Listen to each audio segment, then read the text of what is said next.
মন্ত্রীমশাই, ওয়াও মন্ত্রীমশাই, এত তাড়াহুড়ো করে কোথায় যাচ্ছেন? মনে হচ্ছে খুব ব্যস্ত আছেন। দেখো গোপাল, তুমি কোথায় যাচ্ছ সেখানে যাও, আমাকে নিয়ে এত ভাবা লাগবে না। যত সব কাজের মধ্যে শুধু শুধু নাক গলায়। হুম, এই মন্ত্রীর চলাচল তো ভালো লাগছে না।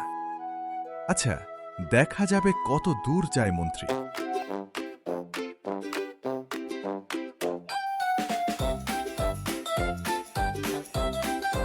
সভা শুরু হোক। কবি মশাই, আজকের সভা কাঁপানো একটা কবিতা শুনিয়ে দিন। সিংহাসনে বসে রাজা খাচ্ছেন ডাল ভাজা, পাশে বসে মন্ত্রীমশাই ভাবছেন দেবেন সাজা। শেয়ালের মনে লোভের পাখা, সিংহাসনে চোখ রাখা, গোপাল যদি ধরে ফেলে মন্ত্রীর কপাল ফাঁকা। মহারাজ, এই কবি পাগল হয়ে গেছে, ও রাজসভায় যা তা বলছে, একে চাবুক মারা হোক। আহা মন্ত্রী, কবিরা তো রূপক অর্থে বলে, তুমি এত রাগছ কেন? কবি মশাইকে পুরস্কৃত করা হোক। তা বিজ্ঞানী মশাই, আপনি তো শুনলাম রাজ্যের সুরক্ষার জন্য নতুন কিছু বানাচ্ছেন, কি সেটা? মহারাজ, আমি এক অদ্ভুত অদৃশ্য পাউডার বানিয়েছি। এই পাউডার যদি কেউ নিজের চোখে মাখে, তবে সে দেয়ালের ওপাশে কি হচ্ছে তাও দেখতে পাবে। বাহ, চমৎকার! তা পাউডারটা কোথায়? আমার চোখে এখনই মেখে দিন। মহারাজ, ফর্মুলাটা এখনো পুরোপুরি রেডি হয়নি, এখন লাগালে অন্ধ হয়ে যাবে।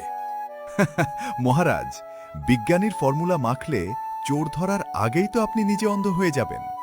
তখন মন্ত্রীমশাই একাই পুরো রাজ্য সাবার করে দেবে। বটাগটা, আমার একটা কাজ করে দিবি তোরা? কাজটা করলে তোদের 10টা সোনার মোহর দেব।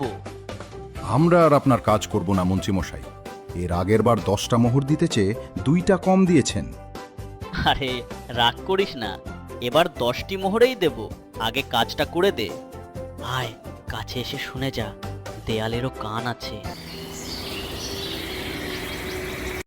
মহারাজ, একটা খারাপ খবর, আগামী 3 দিন এই সিংহাসনে যে বসবে তার উপর এক মহা অভিশাপ নেমে আসবে। সে এক রাতের মধ্যেই ভস্ম হয়ে যাবে। তাই আপনার সুরক্ষার জন্য আগামী 3 দিন আপনার সিংহাসন থেকে দূরে থাকা উচিত। হ্যাঁ, বলো কি মন্ত্রী? অভিশাপ? তাহলে এই 3 দিন সিংহাসনে কে বসবে? সিংহাসন খালিলে তো অন্য রাজ্য আক্রমণ করবে। মহারাজ, আপনার জীবনের জন্য আমি নিজের জীবন উৎসর্গ করতে রাজি। এই 3 দিন আমি এই সিংহাসনে বসে রাজ্য চালাবো। আমি মরলে মরব, কিন্তু আপনার ক্ষতি হতে দেব না। দাঁড়ান মহারাজ, মন্ত্রীমশাই আমাদের জন্য এত বড় ত্যাগ করছেন, ওনাকে একা কেন মরতে দেব?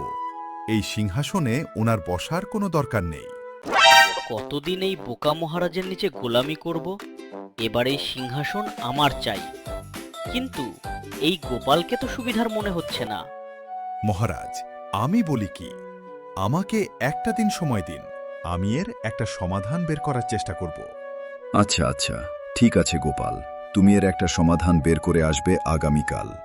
আজ তাহলে তোমরা একটা বুদ্ধি বের করতেই হবে, যাতে ওই মন্ত্রী বেটা সিংহাসন দখল না করতে পারে। কিন্তু কি বুদ্ধি, কি বুদ্ধি? পেয়েছি! আগামীকাল সকালে রাজসভায় হবে আসল খেলা। গোপাল, ও গোপাল, কোনো সমাধান কি খুঁজে পেয়েছো? মহারাজ, আমি বলি কি, মন্ত্রীমশাইকে ওই সিংহাসনে বসতে হবে না মহারাজ। গোপাল, তুমি মহারাজের সুরক্ষার মাঝখানে বাধা দিচ্ছ। আমি সিংহাসনে না বসলে রাজ্য কে সামলাবে? আহা মন্ত্রীমশাই, শান্ত হন।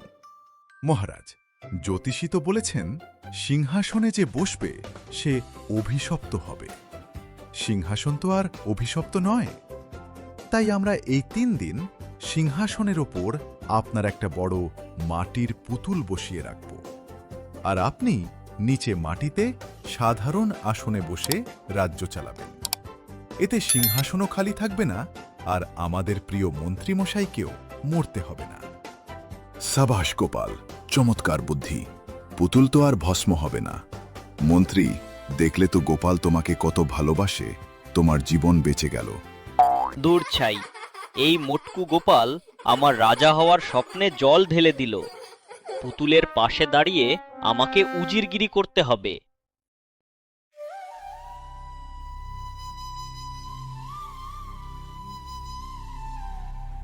কি মন্ত্রীমশাই, মনটা খারাপ মনে হচ্ছে? রাজা হওয়ার শখটা বুঝি মিটল না? গোপাল, তুমি মানুষ নও, তুমি সাক্ষাৎ ইয়ে ইয়ে। ধূর ছাই বলবোই না, তোমার সাথে আমি আর পারবো না।